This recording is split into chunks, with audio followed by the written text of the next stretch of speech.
It's literally a mystery hiding right in plain sight, an image so iconic our brains process it in a fraction of a second. But behind Apple's sleek aesthetic, there's this incredibly fascinating story of tech branding, modern myth-making, and just pure psychological brilliance. Today, we're deconstructing the world's most famous logo to uncover the real reason it looks exactly the way it does. Let's get right into it. I mean, take a look at the device you're probably holding right now, or maybe the one sitting on the desk next to you. It is universally recognized. But have you ever actually stopped and asked yourself, why the bite? Out of all the ways you could possibly draw an apple, why include a missing chunk? What is the hidden message here? Over the years, this one single design choice has sparked some of the most persistent legends in tech history. Was it a biblical nod to Adam, Eve, and the Tree of Knowledge? A somber homage to the tragic computer genius Alan Turing? Or is it something else entirely? Okay, let's dive into this. Before we get to that famous bitten shape, we actually have to start at the very beginning. Back in 1976, the very first Apple logo was incredibly complex. I'm talking about an intricate hand-drawn illustration of Sir Isaac Newton sitting under a tree. It honestly looked more like a 19th century bookplate than a sleek tech logo. The problem? Well, when you shrink it down to fit on a computer, all those intricate details completely vanished into just a messy blur. Apple desperately needed something simpler. And that need for simplicity paved the way for the icon we know today. But nature abhors a vacuum. The public quickly filled that void with two massive legends. First up, the forbidden fruit from the Garden of Eden, which, let's be honest, is a pretty perfect metaphor for the pursuit of knowledge. Second, and perhaps even more emotionally gripping, a tragic tribute to Alan Turing, the absolute father of modern computer science, who ended his own life by biting into a cyanide-laced apple. Now, these two theories sit at completely opposite ends of the spectrum, right? Yet they try to do the exact same thing, assign profound historical weight to a corporate logo. On one hand, you have the ultimate story of human curiosity. On the other, a really heart-wrenching tribute to a wronged scientific genius. For years, these stories spread globally like wildfire. Millions of people accepted them as absolute fact, mostly because we just want to believe there's some grand poetic secret encoded into our everyday machines. But here's where we drop the curtain. If you look at the evidence and go straight to the source, the verdict is absolutely undeniable. Both of these dramatic stories are 100% myth. Seriously, there's no hidden biblical metaphor, there's no tragic tribute. The actual truth is rooted in something way more grounded. And frankly, it's a brilliant lesson in professional graphic design secrets. Strip away all that folklore and you meet the actual architect of the design, Rob Janoff. Back in 1977, Janoff was tasked with creating a new logo to replace that complicated Newton illustration we talked about earlier. His mission was pure professional branding. He wasn't out here trying to make a massive philosophical statement, he was simply solving a visual problem for the casing of the new Apple II computer. So, with the mythology officially busted, we arrive at the ultimate question.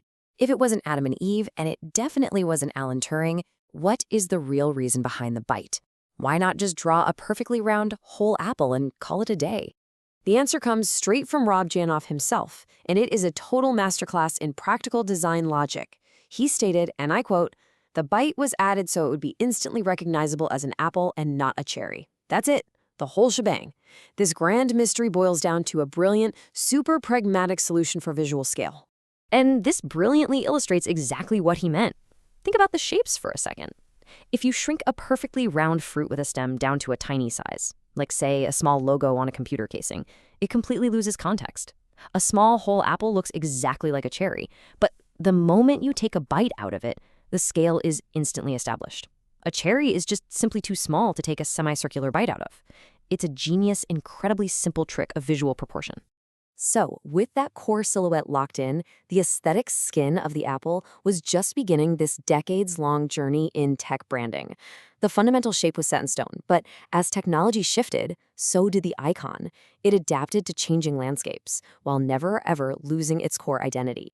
Starting back in 1977, Janoff filled that bitten silhouette with vibrant rainbow stripes. Then, in 1998, a massive shift occurred, and they moved to a super sleek monochrome. By 2001, to match all those new software interfaces, it took on this glossy 3D glass look. Fast forward to the 2007 iPhone launch, and that brought us a highly polished metallic aesthetic. And today, it's been stripped all the way back to a clean, flat, minimalist design. The style constantly evolved, sure, but notice how the underlying bitten shape remained absolutely untouched.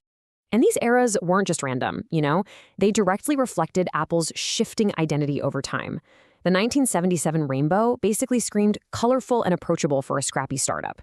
The 1998 monochrome signaled a much more mature focus on premium hardware. The glass and metal eras perfectly mirrored the booming tech of those early Macs and iPhones. And today's flat design, that represents the almost invisible integration of technology into our everyday lives. At every single step, the logo was a mirror for the soul of the company. Which brings us to the psychology behind all of this branding.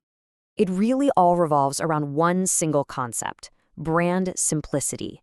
This is absolutely Apple's calculated superpower. By stripping away literally everything unnecessary, leaving only that clean silhouette and a functional bite to indicate scale, they created this uncomplicated visual anchor. It imprints instantly onto the human brain, completely bypassing language and culture. And because of that relentless commitment to psychological minimalism, that simple bitten apple is widely recognized as the #1 most recognized brand symbol in the entire world today. #1. And they achieve that not through some convoluted historical metaphor, but through uncompromising, crystal-clear design. So why does this work so perfectly? Well, it commands instant global recognition. It has completely unmatched design scalability. I mean, it looks just as good on a massive billboard as it does on a tiny watch face. And thanks to that bite, it is absolutely unmistakable for any other fruit. It really just proves that psychological minimalism and practical design will almost always beat out complicated mythology. This whole explainer really teaches us that sometimes the most fascinating stories aren't those grand myths we invent, but the elegant, practical solutions created by brilliant minds. If the world's most famous logo is actually just a clever trick to stop it from looking like a cherry, it really leaves you wondering, what other massive secrets are hiding in plain sight in the symbols you interact with every single day? Keep your eyes open and always keep questioning what you see.